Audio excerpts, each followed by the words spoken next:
Magandang araw mga viewers! Welcome po sa aking episode ng aking komunidad.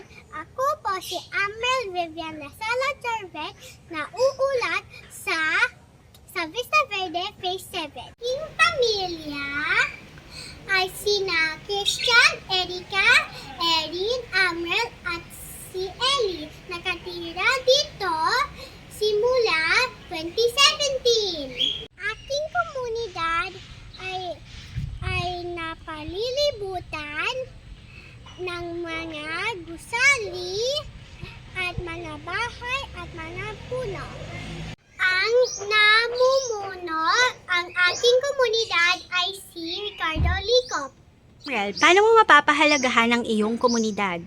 Sa pamagitan ang hindi pagtatapon ng busura sa